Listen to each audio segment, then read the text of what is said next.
खामोशी भी गुनाह होती है। कभी कभी खामोशी बड़े फसाद होने से बचा लेती है, लेकिन जब खामोशी जुल्म पर हो तो वही खामोशी हमारे लिए अजाब भी बन सकती है। जब जुल्म होता है, जब मासूम मारे जाते हैं और हम बस देखकर स्क्रॉल कर देते हैं, तो एक सवाल पैदा होता है, क्या सिर्फ जालिम ही जिम्मेदार होता है या फिर खामोश रहने वाले भी? आज हम इसी पर बात करेंगे। खामोशी भी गुनाह होती है। जब जुर्म होता है, जब मासूम मारे जाते हैं और हम सिर्फ देखते रहते हैं, तो एक सवाल फिर खड़ा होता है। इस्लाम हो या इंसानियत, दोनों एक बात पर बिल्कुल वाज़ेह हैं। जुल्म पर चुप रहना जुल्म का साथ देना होता है। रसूल अल्लाह ने फरमाया, तुम में से जो कोई बुराई देखे तो उसे हाथ से रोके, और अगर उसकी ताकत ना हो तो जुबान से, और अगर ये भी मुमकिन ना हो तो दिल में उसे बुरा जाने। और ये ईमान का सबसे कमज़ोर दर्जा है। ज़रा सोचिए, अगर हम दिल में भी बुरा नहीं जान रहे तो हम कहाँ खड़े हैं?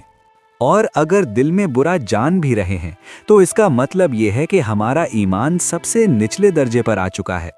ज़रा इस बात पर गौर कीजिए, यहाँ बात ताकत की नहीं हो रही बल्कि ईमान की हो रही है। यानी इससे फ़र्क नहीं पड़ता कि आपके पास कितनी ताकत है या कितनी कमज़ोरी कि आप जुल्म को हाथ से रोक सकें या ना रोक सकें, बल्कि असल फैसला आपका ईमान करता है। अगर ईमान मजबूत हो तो चाहे जालिम कितना ही ताकतवर क्यों न हो, इंसान उसे हाथ से रोकने की कोशिश ज़रूर करता है। उसकी एक मिसाल सुन लीजिए।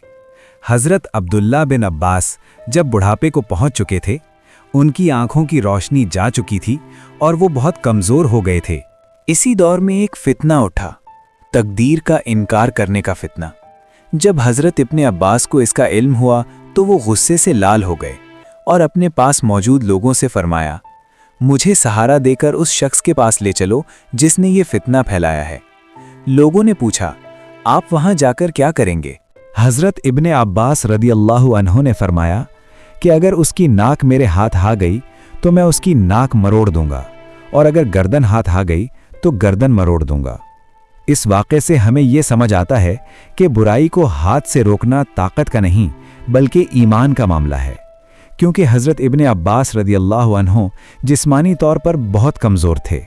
चाहते तो सिर्फ दिल में बुरा जानकर रुक सकते थे या ज़बान से मना कर सकते थे, लेकिन उन्होंने हाथ से रोकने को तरजीह दी। क्यों? क्योंकि उनका ईमान बहुत मजबूत था।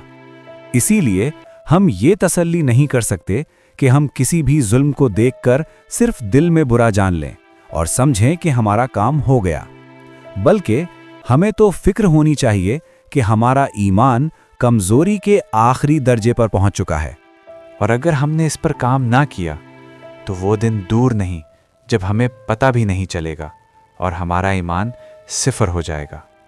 इसलिए अल्लाह से अपने ईमान के लिए दुआ करें और इस पर काम करें, ताकि अगर हम नहीं तो कम से कम हमारी आने वाली नस्लें जुल्म के खिलाफ डट कर खड़ी हो सकें, इंशाअल्लाह। उम्मीद है आपको ये वीडियो पसंद आई होगी। अगर कोई सवाल हो तो कमेंट करें, वीडियो को लाइक करें, शेयर करें और चैनल को सब्सक्राइब करना ना भूलें, ताकि हम ऐसी ही सोचने पर मजबूर करने वाली और मालूमाती वीडियोस आप तक लाते रहें।